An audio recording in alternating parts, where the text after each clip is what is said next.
Chapter 1 in Learning Bear. Growing up, I was always taught to be kind and generous, even to the people I didn't know.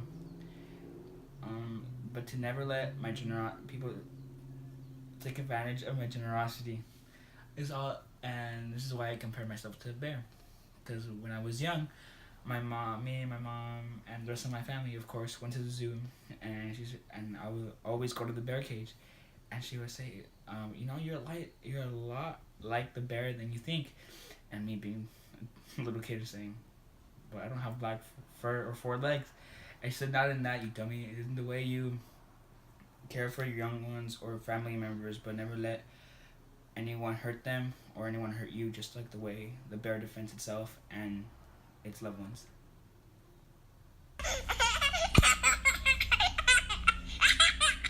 I know.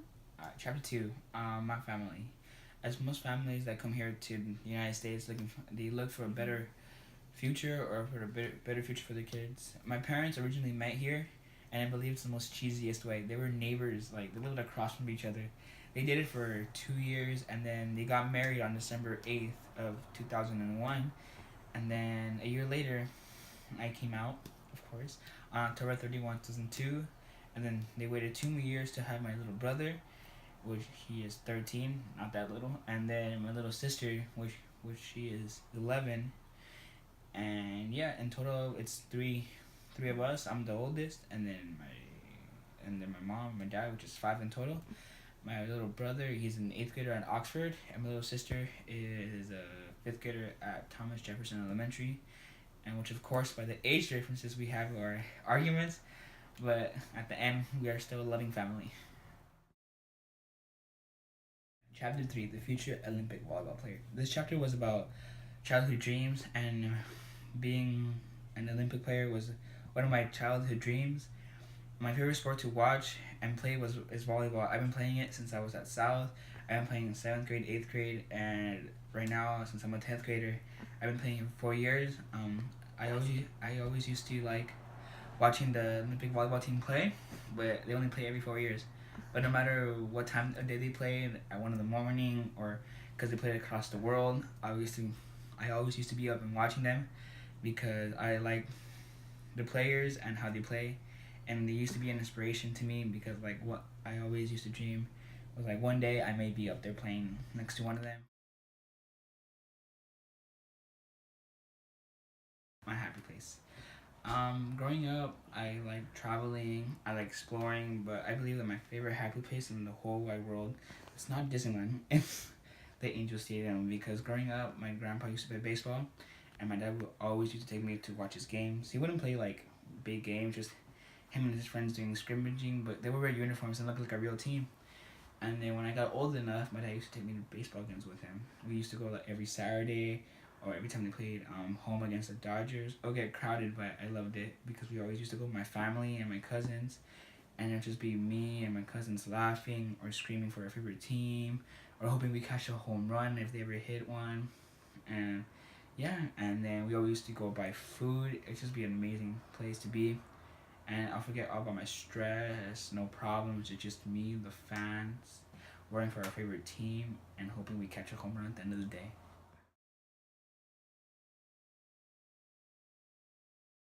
Alright, Chapter 5, My Important Person. Everyone in their lifetime, or will, or now has someone they will always care for and do no matter what for. In my life, I have met many friends that have gone and come, but I have one person in my life that I really care for. She's always been there for me in my lowest and highest. I admire her because she always tells me the truth no matter how rough it is. And she always will be. She's an amazing person, and for me, she is the dearest because she's been in my life now for 2 years and 2 months, and I hope many more years to come. And then she's always been there for me no matter how rough. When I've been having family problems or friend problems, or she's my to-go person. She's my shoulder to cry on, and she's the best person that I've. Chapter 6, My Mistake. As you can tell, I've been recording this video like the whole day because I'm wearing this whole shirt because I'm procrastinating. But anyways, Growing up, I was taught never to break a rule or never to do anything bad because I might lose my parents' trust or get grounded and not go with my friends. This all started when I was late one day to school and we had to wait at the bus line, and I didn't get first in the bus line, so my friends sat in the front of the bus and I sat in the back, and they told me, "Move up here so we can sit together." And I know we couldn't move seats while the bus was moving because this was breaking the rule. So I carefully zigzagged all my way up. It was one of those long buses, so I jumped like 30 seats. I zigzagged all the way up, and as I was about to get my friends the last seat, the bus driver caught me and he told me, "When we get to the school, I'm gonna tell the principal on you because you shouldn't be doing this and it's dangerous if the bus ever stops in an emergency." On the way there, I was freaking out. I was scared. I was like, I've never broken a rule. What would I do? What are my parents gonna do? And luckily, when we got there, the bus driver told me, "This is a warning, but next time you do it, I'm gonna tell the principal because I know you're not a troublemaker and it's the first time you do this." And when I got off the bus, I felt like weight just got off my shoulders. I felt so relieved that my parents weren't, they're not gonna find out about this. But till this day, they still don't know I did that, and I'm thankful for that bus driver that he never told my parents.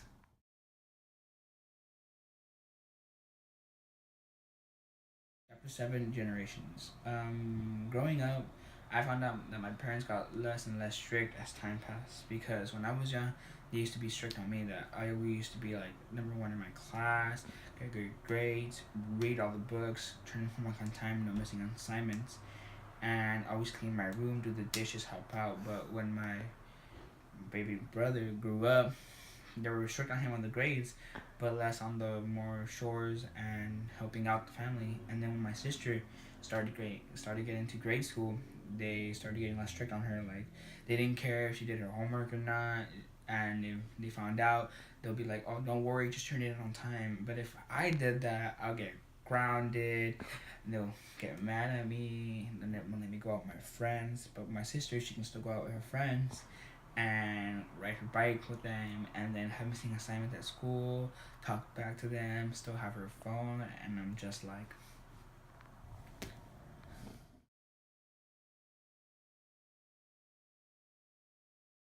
Chapter 8, Struggles. Growing up, you're going to face many struggles and many difficult tasks. One of my tasks that I faced recently was that being a student athlete with a bunch of homework and finals coming up and tests, and with 7 classes a day and going to sports after school and returning till 6, I had to find a way to manage that. And recently, I haven't been managing that, and my grades have been dropping. But I found a way, and my way was to do homework on the way there, on the way back, while our game started, or before our game started, I mean. And then, yeah, you have to find a way to put school before sports, and I learned that a little late. But eventually, I got my grades back up, and my parents weren't mad at me no more. I wasn't grounded no more, and that struggle was not really too hard, but not too easy to overcome either. Because you have to be maintain focus in school and in sports too. Because if you start failing in sports, your coaches get mad at you and they put you in the bench, and no one wants that. So I had to learn how to face school and sports at the same time, and I overcame that struggle through perseverance.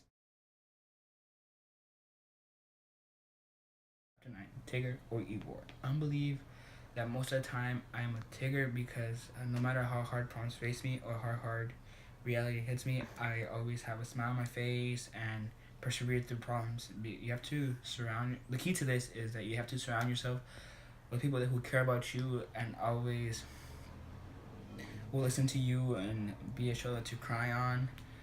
Like my previous chapter, I have that's like the one person you care about. That's your important person, and that will always help you be a Tigger or become a Tigger because you always have to be happy and persevere through hard problems. Like I faced when my um, grandma died a few years ago. I had to surround myself by those who love and care, love and cherish me, and always remind me that it's just a part of life that people come and go and stuff like that will happen throughout your lifetime, and you have to learn how to remain strong and persevere through it. Chapter 10, Growing Up. Out of my 15 years of being alive on this planet, the one thing that I have learned the hard way is not to go through problems alone.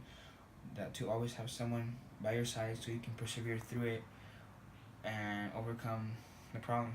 I learned this lesson the hard way since I am the youngest out of my three siblings.